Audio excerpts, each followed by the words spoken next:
Welcome to DreamLeague Season 24. We are here with the MESWA region. NIGMA Galaxy finally getting to play some Dota in these qualifiers. That's right. Yeah, there's a lot of people going, oh my god, how can they lose to a team like MES? Like, well, actually, MES have been together as five for like over a year now. Well, maybe not over a year, for about like 9 months. And... I can see the reason though, because like Mouse is a team that has okay, let's watch a little bit of a fight, the wrap around, they're onto the DK. Why am I casting Nomad, please? I don't know. MNT is down though, and Valafka might be following him to the grave. Noob surviving through it all will eventually fall to the right click from Kiddo, but it looks like Abby's dead as well. Down he falls, and Kiddo's the one left alive on the Ancient Apparition. He's gonna get the bounty rune, but will also be losing his life as well. Miracle trying to chase him down. 10 extra damage from this Lucent Beam. The right clicks. He's fairy firing. That's an interesting fairy fire. Will be dying regardless. Just trying to waste as much time as possible. Incredible size. It's not doing too bad, but there will be a It's already down 700 gold. It's pretty rough. I mean, that's first bloods though. Like CS is bad, but not awful, I'd say. But here we go, going for the water rune, and we'll be allowed to get away with that one. Wind run, good ability. The way in which Midwinter operates is you can't really sacrifice your ability to just hit creeps. So you always your aggression, So you need to go for more often than not Gleipnir from the mid lane, which is actually kind of like a double-edged sword, because sometimes you buy Gleipnir and you actually just want a BKB instead, right?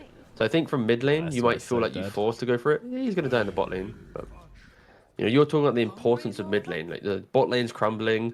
Top lane's actually very even, but I think for Abby in this game, it needs to be Master and BKB. I think if you play a mid lane, I want to be active style and go Gleipnir, you might get the odd kill or two, but you're still going to fall victim to that one arena, that one terrorize, that one sanity's eclipse or something that clips you when you jump on onto Sumail here. They're going for a big kill. The shards are out, and Sumail trying to stand his ground and fight. It wasn't the deepest shards, but they do have it with the drinking buddies. It will be enough.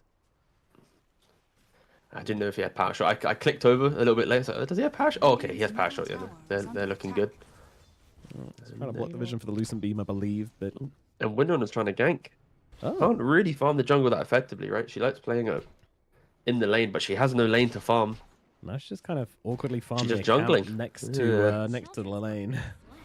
Here we go. GH. Focus fire coming out, or at least whirlwind anyway, and GH is going to be the sacrificial lamb. Will go down. Omar, Miracle, and here nearby. And the damage coming out from this Hellbear Smasher is kind of ridiculous, and with right clicks coming through, they'll bring him down. Sumail makes a counter rotation down to the bottom side, looking to bring it down. Oh, they get him with the spear. 39 SY, he is gone, and the tower is going to be substitute for it as well. Oh my god, the pushing power from these guys is going to be pretty ridiculous. In fact, it's already pretty ridiculous. Yeah, this is... I feel like for all the years of NIGMA playing, through the good times and also the bad, like, they are very quick to bring 4 or 5 heroes to an early fight and to try and make those moves, and even against a team that, would be of course... impressive run. Even against these teams, that would be impressive. That'd be quite the redemption arc from not qualifying to anything to qualifying and making statement, stat lines. MNZ getting beaten on down. He's gone. Noob gets that kill. Just a lot of patience as well. I'm not going, deep diving into the depths of the jungle to try and find this DK. Just knowing that you're just being more efficient by playing the map. And if he does show himself, then the punish is easy. But now in the middle lane, Sumail getting jumped, immediately pops the ultimate and just continues fighting here onto Pavelka. But a nice shot's coming out from him, and a lovely shackle shot as well, putting Sumail in trouble. Still Sumail trying to stand his ground. He's so tanky. Is he tanky enough? Looks like he might be. Spear comes off. 39 SY trying to jump in and finish the job. He pops the split. He's trying to finish him off. The stone comes in, but Sumail, he's gonna get away. The bear. Surely the bear can die. Okay, they'll lose the bear. It's not enough to bring down Sumail, though. Velka's gonna die for this, and now SY trying to get himself away. Turns back into brew form. GH is there and ready with the enchant. Noob, Miracle, Omar, all coming in onto the Brewmaster, but again, they just don't quite want to. You're kind of just waiting for mistakes more than anything at this point. I'm not sure they're gonna come, but perhaps an overextension could result in something for advance. But NIGMA Galaxy pulling ahead a ridiculous amount, 9k at 13 minutes. Leibniz is about to be complete on Sumo. He's only 200 gold away from his VIP booster. A little bit of poke on GH. Again, the second attempt now. Like I mentioned in the draft, I want to see Tusk and A play together, but not onto an Enchantress. Find a core, and this is the result of it. When you have Ice Blast down, NIGMA already with a 10k lead, they're going to even go even more aggressive, knowing that the one kill threat available on the map has been wasted on the position 5. And Noob with the yours, he's trying to catch the A8, but wasn't able to find it. Meanwhile in mid, they're still going on Sumo. They're trying that one again, are they? Yeah, that's, well, maybe they get the bear. Punch it! Oh, die bear! No, they can't get the bear. They cannot get the bear. Oh, they got the bear! Nice. Huge win. Samael's pretty low, but yeah, resummons bear. But now the Brewlings, they're coming to try and take down. And he's still got 500 HP left. He looks low, but he's just not. And now they can look to, yeah, finish off here. Just follow the panda. Yeah. Go for the green one. Well done. Damage is there. Wow. All right, so game 2. What are we thinking? Seen for a long enough time. They've been locked in qualifiers, but you'd assume with the legacy and the history of this team, once they get back to it, they'll probably find some decent enough form, right? But that means that these qualifiers, if NIGMA is to get good enough to get invited, advance in these teams, they're going to be fighting for a spot. Just like right now, you might, as we see the absolute destruction of them in the qualifier, you have to consider the fact that one of these teams might be competing in a future qualifier in 2025 for a spot, which is crazy to think, but a reality of the region. I feel like there's no way someone doesn't come in and, create a new Winter Bears Mark II or something to take advantage of that, though. Like, there'll be someone else to fill that'll that probably void be the reality. Yeah. I could see Mikey having a return to the region for sure if that type of opportunity presented itself. So I wouldn't think it'd here be we go, the turnaround whirlwind. Wow. Oh, crazy. With the fortify. That's a lot of damage. Is it enough, though? It's a question no one is asking, because we already know.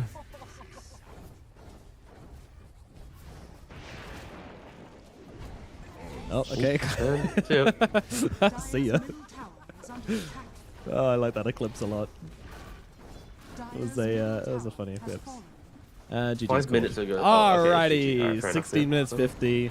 GG comes out. The qualifier speed run starts here. Of course, 0 minutes spent in game before this game because they got a free pass through the first upper bracket. 60 minutes 56 was the official timer on game number 1. We'll see how probably won't see that here because again, with how much aggression NIGMA have, you need more than one defensive hero. Right? Like, Centaur can be deemed defensive, but it's not great. And that is the opposite of what I've just described. More greed, more low... Abby Vifelka. By the way, Vifelka is one of my favorite names. Like, just... I don't know why I like it. It just feels really good to say. Vifelka is a great name. I'm going to steal it for a short story. The battle begins. Ooh. About a man who tried to kill a giant and almost succeeded. Pretty sure that one exists. Look at the situation he's in right now. He's fine. He's fine. Vifelka dies first blood. It goes to Miracle this time. All right, Miracle's the one to start the game. Last game it was Samael. Yeah, Miracle getting pretty low in the much strategy. Well. Wow. Oh, they're gonna kill GH. That's why going in. They're gonna try and get him. They're not. The clockwork. He's so low. A couple more will be needed. The Bramble Maze comes out, and Vifelka will be getting a bit of revenge for that first blood. Vifelka, which I believe would be bottom side. Maybe like very low, but takes down Kudo and does get himself away. That's he doesn't get much free farm, but a couple of the misters up in the top side. Miracle fighting up into Vifelka and 39. The damage, is it gonna be enough with the cogs coming through? Yes, it is. GH brings him down, tries to catch him with the cog, but just a little bit off the mark. But the sprout lands from Miracle, and Miracle just needs a little bit more to finish the job, but he won't fight it. Vifelka turns around, drops him. He didn't want. Oh no. Oh no, not like this. Miracle falls. Vifelka lives. GH can't find a kill either. Vifelka still... Oh, some people have thrown some numbers around, but Ooh, one person said 47 minutes. Wow. Let's say, yeah, not expecting to see Graves. Cadeau just runs up to this lane thinking he's completely invincible due to invisibility, but this is not your pubs, and Noob and Omar will just bring him down. Your melee versus range form, right? Like melee can have like Battle Fury, and then range has something else, right? So then it's kind of like a to become the dragon, you also lose something else. SY will fall. The Velka should get away. But this is kind of the overlapping aggression that I'm expecting to see from NIGMA, but it's weird that the Visage comes to the Prophet. Normally you see the Prophet go to the other heroes in the lane, but you know, they bring the heroes up, they have the catapult wave, they have the tree. Oh, good kill from GH. Yep, kills whilst they're trying to get the stack, and yeah, now this is what we've been waiting for, right? Yep. Here's the push! My God. 8 minutes in, the tower has already fallen. That will now sweep most likely. Honestly, do they keep going or do they go mid? He was a sacrificial mid laner in a lot of games. He's very active, happy exactly. to do it. So, yeah, this does feel like a good role for him. We'll see how he grows into it over time. Of course, didn't quite get the results in the first qualifier, but again, I don't tend to read too much into the first qualifier of the season, which took place a week after TI ended. No, I think that's almost the most important one. It's actually the only one that matters. The Falcon just disappeared. He got thrown into oblivion, straight into the grave. Cadeau also looking in a similar amount of difficulty here. Yeah, look at that, look at that, look at that. Miracle. Putting him in the grave. Another kill for Noob as well. And, oh yeah, he's got death toll as well, so it's an extra couple of pennies coming from each of these kills, already up to another 1,100 gold. Buy himself a nice TP scroll. It was, pretty BM. Tornado being thrown down. Samel just running at MNZ right now. Look at the confidence coming out from Evoker right now as he's just laying into our faces, face tanking 3 heroes at once. And now the cavalry arrives. Noob will claim the kill. Evoker goes down. MNZ on the run. Gonna try and take a range creep before he falls. That was a wild Sunstrike. I was expecting insane levels of greed from MNZ. Kiddo is a little kided. Oh, doesn't have mana for the soul assumption though. This is a value death. It brings down GH and dies. Yeah, hell yeah. I mean, no soul assumption kill. He doesn't get a free 200 gold. Oh, what a shame. Yep. And then see just being pounded at by whoop. That. All right, there's some things happening. I don't think they're getting this kill, dude. MNZ gets away. Omar getting double-edged up, but Miracle and Omar on the run, and will eventually leave this part of the map. Courier delivers a timely glove of haste. What a great carry player. They're all down here. Oh, the fortification. Wow, this is this is certainly something. It's really putting the pressure on Dempsey. Oh, doesn't quite land with the rebounders. The Willow TP's away. Yeah, they had a hook. They had birds, but Shadow Realm invisibility. They do connect, though, onto MNZ. MNZ, Morphin strength. He's got a 5-wand only to try and get him out of this situation. TP across, go for it out, no, but that's not going to happen. GH is there, and now the damage can come through, and Samir will get the kill.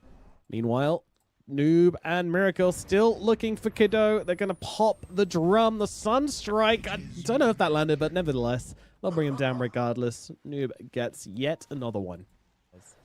Yeah. Should have gone safe and gone like 1645 or something. Alas. Stun peeping used to help out on the top side, but unfortunately it's not going to get Willow. She's just smacking her head against the walls of her cage, begging to be released, but GH will not allow it. There is an annoying Dragon Knight here to just clear waves, but drums come out. Nope, he's looking. Uh-oh, Dragonflaw mends. Orchid is there. The first Orchid comes out. It's on to Abby, but there's the Omni Knight there to help him out, saves his life. Samel can't follow up on that one either. There's Brambles coming down onto the 2 of them. Tornado is there along with the Ice Path though, and now jumping in on Omar. They'll take down Abby. Noob from behind as well, just dealing the damage. SY falls as well. The Velka, he does land a relatively nice Terrorize, but it's not going to be enough to stop the aggression coming out from NIGMA Galaxy. Orchid doesn't quite finish him off, but Miracle is here. Doesn't quite finish the job, but they've got the stomp, they've got the damage, does kill the trees, but doesn't matter. The right clicks there from Miracle, and they will kill off the Velka once again. Tier 2 tower likely going to be dropping here. Yep. Unfortunately, GH just duking out 4 heroes by himself. Oh, and It's probably Morphling's not an dying. incredibly feel-good moment. And Morphling being dead is also not a feel-good moment, so... Yeah. Mark. It's a bit echoey in here. Didn't know. No. Oh, hook shot lands. Yeah, that's a dead Centaur War Runner on my screen. GH will be credited for... Okay. It's for good and for bad. Oh, Sunstrike! Oh, some hail! Oh my god! Bad chest. Abby also going to get brought down by the looks of it. Yep, there you go. It's another one. They've got a pair of familiars. And no glyph. Oh, well. This will be a Rax falling. The Morphling doesn't want to come back to base with his... Wait, what are they doing? They're mixing Mantis. up their buffs. Get all the buffs onto the boy. Get all the buffs onto the Iron Witcherin. I want to see it clap. They're putting some stuff on the birds, some stuff on the... Like, I don't care about efficiency. Oh, stomp. Anything else? 4-man stomp! Omar is getting low again. They might be able to get their 1 kill again. Let's see. No, Omar, outside of the cogs is going to be okay. Still trying to play with this bodyguard here as they take down for Falker and SY. Sure, Omar will fall, but it's Kudo and Abby traded for that, and it looks like the Morphling might just die to this Orchid. Nope, we did manage to get a Strength Morph off. So it's going to be okay, at least for now, but his barracks will not be. Middle barracks are gone. The Meteor coming down from the Morphling, thrown back towards the Male, along with that Cult Snap. So getting comboed by his own abilities. Doesn't feel amazing. And they will back off now. I mean, are you really chasing this? A lot of posturing coming out from Advanced Esports, but I don't think there's any intention behind it. And Galaxy will just slowly back themselves away without losing any more heroes. So it is just Omar dying. It's just the story of the game, really. He's had 2 of their deaths. GH. Oh. Baiting as usual. He's good, he's good. He's got the Pavis. Although that's why it's coming in around the side. MNZ got to be a little bit careful. Got to be very careful, in fact. He's going to drop. He had the Manta available, but just didn't think that Sunstrike was going to come through. GH, though, getting kind of low. Got to be careful as that stun comes out onto him. Sure, your carry and offlane is dead at the same time, but we're watching GH's great escape as Omar throws the enemy into him. But he's going to be fine, and GG's are dropped. 18 minutes on the dot. GG comes out, and that'll be the end of the series. Advanced Esports will be dropping down to the lower bracket. NIGMA Galaxy continue their undefeated run. Pleasure playing. And a nice little heart. That's what you love to see.